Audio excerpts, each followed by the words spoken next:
드디어 야마하에서 YZF-R9 티저를 발표했습니다. YZF-R은 2025년형의 경우 유로5 플러스에 대응하지 않고 단종하는 수순으로 접어들었습니다. 유럽에는 레이스 버전만 출시를 했고 북미 등 환경 규제가 유로4 수준인 지역에서만 업데이트 버전을 출시하게 됐습니다. 그래서 다들 루머로 언급하던 3기통 900cc급 플랫폼을 활용한 YZF-R9이 드디어 현실화된 셈인데요. 몇 시간 전에 야마하에서 발표한 영상을 보면 별 단서는 없습니다. 하지만 너무나 명확하게 그려지는 디자인이 이미 눈에 선합니다.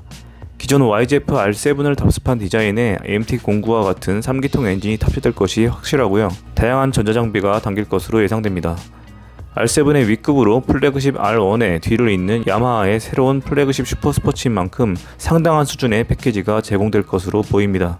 3기통 플랫폼의 가장 큰 장점은 우선 가벼운 무게입니다.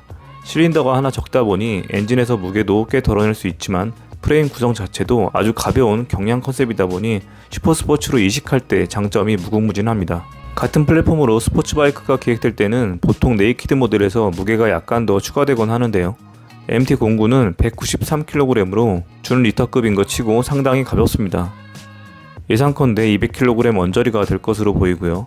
기존 플래그십인 YZF-R1보다 약간 가벼운 무게를 가질 것으로 보입니다. 다음으로 3기통 플랫폼의 장점을 꼽는다면 4기통 대비 토크가 넓은 영역에서 발휘된다는 점이 있는데요. MT 시리즈가 마스터 오브 토크, 즉 토크의 제왕이라는 수식어인 만큼 슈퍼스포츠인 YZF-R9 또한 넓은 중간회전 영역대의 토크와 파워로 4기통의 좁은 파워밴드를 극복한 설정이 될 것으로 보입니다. 엔진은 890cc로 약 120마력에서 130마력 사이를 예상할 수 있고요. 토크는 8000rpm에서 약 9에서 10kg 포스미터 정도를 예상할 수 있습니다. 현재 트렌드답게 연료 탱크는 약 14리터 전후로 작게 나올 듯 하고요. 시트고는 YZF-R7을 감안하면 약 840에서 850mm 정도 될 것으로 예상합니다. 개인적으로는 YZF-R7을 굉장히 좋아했는데요. 너무 깡통이긴 하지만 순수한 스포츠바이크 느낌이 아주 마음에 들었었습니다. R9의 경우 그보다는 조금 더 묵직한 느낌일 것으로 예상되는데요. R1의 후계인 만큼 플래그십다운 퀄리티와 성능 그리고 디자인을 갖출 것으로 보입니다.